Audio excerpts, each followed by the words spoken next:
Everyone and welcome to Chetan Bharat learning. Welcome to your class of science. और हम कर रहे थे क्लास 10th का चैप्टर नंबर 12 इलेक्ट्रिसिटी। अगर आपको याद हो, हमने लास्ट वीडियो में हमने डिस्कस कर लिया था या इंट्रोड्यूस कर लिया था कॉन्सेप्ट ऑफ रेजिस्टेंस, राइट। हमने ओम्स लॉ पढ़ा था और वहाँ से हमारे पास एक कांस्टेंट आया जिसे हमने रेजिस्टेंस का नाम दिया।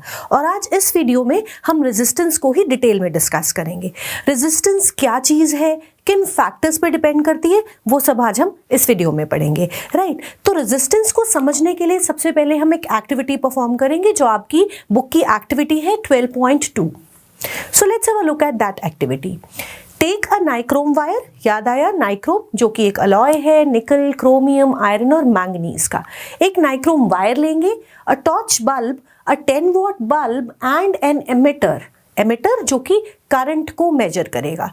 और उस एमिटर की रेंज क्या ली है, 0 to 5 एम्पियर्स रेंज, यानी कि ये इतना करंट 0 से लेकर 5 एम्पियर्स तक करंट को मेजर कर सकता है, right. So a plug, key and some connecting wires, ठीक। set up the circuit as shown in the figure by connecting 4 dry cells of 1.5 volts each in series with the emitter, leaving a gap xy। इस तरह का एक gap आप छोड़ देंगे, clear. अब हमने नाइक्रोम वायर ली है, 10 वॉट बल्ब लिया है और एक टॉर्च बल्ब भी लिया है। इस तरह से हमने XY जो है एक गैप छोड़ दिया है। 4 सेल्स कनेक्ट किए हैं 1.5 वोल्टेज के ईच एंड राइट, साथ में एक की भी अटैच की है और emitter of the range of 0 to 5 ampere, clear. इस तरह से जब हमारा सर्किट सेट हो जाता है तब हमने क्या करना है, complete the circuit by connecting the nichrome wire in the gap. अब जो ये नाइक्रोम वायर है इसे हम लगाएंगे इस XY गैप के अंदर, ठीक जी। लगा दिया इसको, सर्किट कंप्लीट हो गया। Plug the key, note down the ammeter reading, take out the key from the plug, right, replace the nichrome wire with the torch bulb। अब हमने उस नाइक्रोम वायर को निकाल लिया है उस XY गैप में से और फिर इंसर्ट कर दी है वहां पर क्या, वहां पर हमने इंसर्ट कर दिया है torch bulb. Again torch bulb insert करने के बाद हम एमिटर की रीडिंग नोट करेंगे। Now repeat the above step with the 10 watts bulb in the gap XY। Are the ammeter readings different for different components connected in the gap? What do the above observations indicate? और इसी activity को हम different material component यानी कि different types of wires को use करके भी कर सकते हैं। अब इस एक्सपेरिमेंट को परफॉर्म करने के लिए, वैसे तो जनरली हम ये लैब में एक्सपेरिमेंट परफॉर्म करते हैं और इसकी ऑब्जर्वेशंस नोट की जाती हैं। तो जब इसकी ऑब्जर्वेशंस नोट की तो क्या पाया, in this activity we observe that the current is different for different components. क्या मतलब इस बात का, जब उस XY गैप के अंदर हमने नाइक्रोम वायर डाली तो करंट की रीडिंग अलग थी, जब उस XY गैप के अंदर टॉर्च बल्ब लगाया तो एमिटर की रीडिंग डिफरेंट थी। And then after that when we inserted the small bulb, 10 watt bulbs भी इंसर्ट किया, तब भी क्या हुआ, तब भी एमिटर रीडिंग डिफरेंट आई। तो तीनों कंपोनेंट्स में torch bulb, 10 watts bulb and nichrome wire different reading आई एमिटर में, यानी कि current flowing through the circuit different आया। अब ऐसा क्यों है? ऐसा इसलिए है क्योंकि कुछ कंपोनेंट्स जो हैं वो एक इजी पाथ देते हैं for the flow of electrons, और हमें मालूम है the flow of electrons constitute the electric current. तो इलेक्ट्रॉन्स का पाथ यानी कि इलेक्ट्रॉन्स की मूवमेंट इतनी आसान नहीं होती। एक्चुअली बहुत सारे एटम्स प्रेजेंट हैं किसी भी कंडक्टर में, किसी भी सॉलिड में बहुत सारे एटम्स हैं, तो आपसी अट्रैक्शन की वजह से, कोलिजन्स की वजह से पाथ बहुत आसान नहीं होता, यानी कि कुछ ना कुछ रेजिस्टेंस, कुछ ना कुछ ऐसा है जो कि रोक रहा है उन इलेक्ट्रॉन्स को फ्लो करने के लिए, एंड वो जो रोक है that is called as resistance, clear जी। So certain components offer an easy path for the flow of electric current while the others resist the flow। कुछ components resist करते हैं flow को। We know that motion of electrons in an electric circuit constitutes an electric current. The electrons, however, are not completely free to move within a conductor. They are restrained by the attraction of atoms among which they move. Jin atoms के बीच वो move कर रहे हैं वो उन्हें रोकते हैं, right? Thus, motion of electrons through a conductor is retarded by its resistance. Resistance की वजह से इन इलेक्ट्रॉन्स की मोशन रिटार्ड होती है, कम होती है.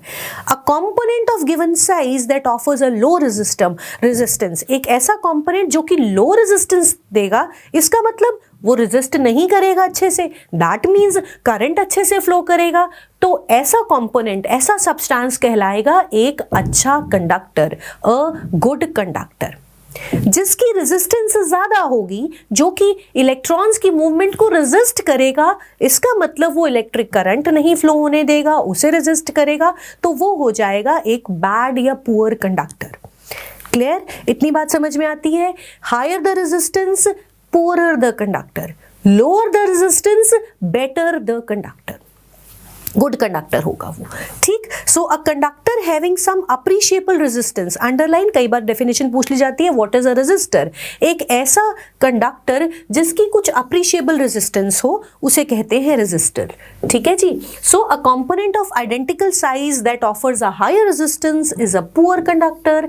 And insulator even has a higher resistance. So जो इंसुलेटर होगा, इसका मतलब वो करंट को अलाउ नहीं करेगा मूव करना, तो उसकी रेजिस्टेंस बहुत ज्यादा होगी. ठीक जी. रेजिस्टेंस का कॉन्सेप्ट समझ में आया. अब हम पढ़ते हैं कि किन फैक्टर्स के ऊपर रेजिस्टेंस डिपेंड करती है. ठीक. उसके लिए भी हमें एक एक्सपेरिमेंट करना जरूरी है. सो लेट्स सी कि वो एक्सपेरिमेंट क्या है. Activity 12.3, complete an electric circuit. Electric circuit अब तक बनाना आ गया है हमें. Consisting of a cell, an ammeter, a nichrome wire of length L. तो हमने एक नाइक्रोम वायर ली है लेंथ L की, जिसे हमने यहाँ पर 1 मार्क कर दिया. तो ये एक नाइक्रोम वायर है ऑफ लेंथ L. एक प्लग की और सब कंपोनेंट्स लेके हमने एक सर्किट किया है, बनाया है. इसी में हम आप इस फिगर में आप देख पा रहे हैं 2 है ना. 2 नंबर एक ऐसी वायर है जिसकी लेंथ डबल है as compared to the number 1 wire. ठीक है. एंड देन जो नंबर 3 वायर है, उसका एरिया ऑफ क्रॉस सेक्शन ज्यादा है, यानी कि वो थिक वायर है as compare to the number 1 wire. And यहां पर जो नंबर 4 है, that is some other material. Nichrome wire की बजाय कॉपर वायर ले ली. तो ठीक, हमने 4 केसेस देखने हैं. वो कैसे? Let's see. Now plug the key, note the current in the emitter. पहली बार हमने नाइक्रोम वायर लगाई हुई है of length L. Replace the nichrome wire by another nichrome wire. दूसरी एक और नाइक्रोम वायर जिसको हमने 2 मार्क करा था, यानी कि जिसकी लेंथ जो है वो क्या है? 2L है.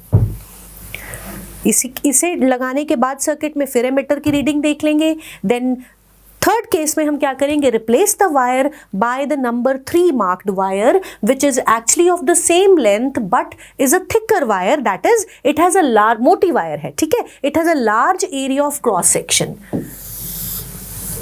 इसे कनेक्ट करेंगे एंड नोट डाउन करेंगे एमिटर की रीडिंग को.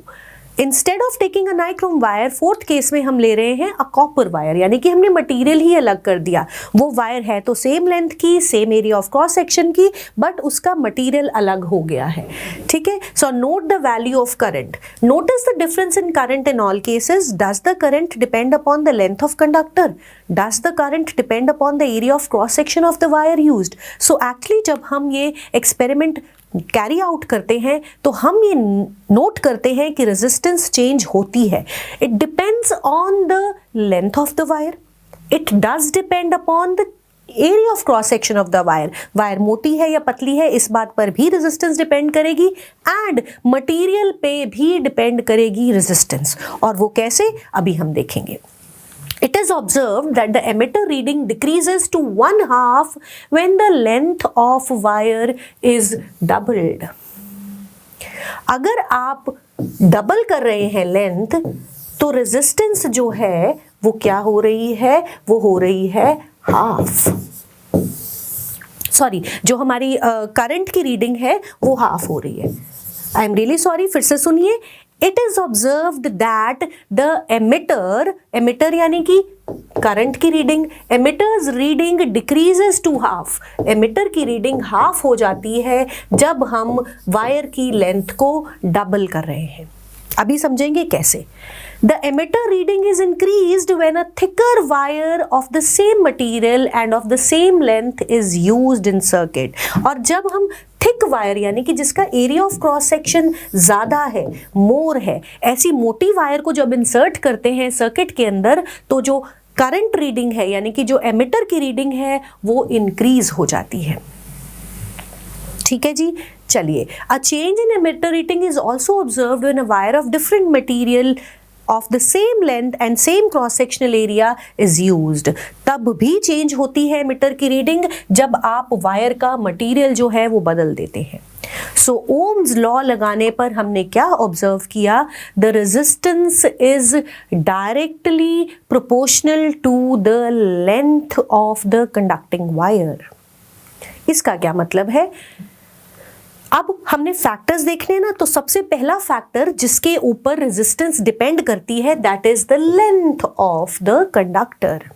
Second factor on which the resistance of the conductor depends is the area of cross section, and on the third factor on which the resistance of a conductor depends is the nature of material। आप किस material की wire ले रहे हैं उस बात पर भी रेजिस्टेंस डिपेंड करेगी। सो प्रिसाइज मेजरमेंट्स निकालने के बाद ये देखा गया the resistance is directly proportional to the length of the conductor.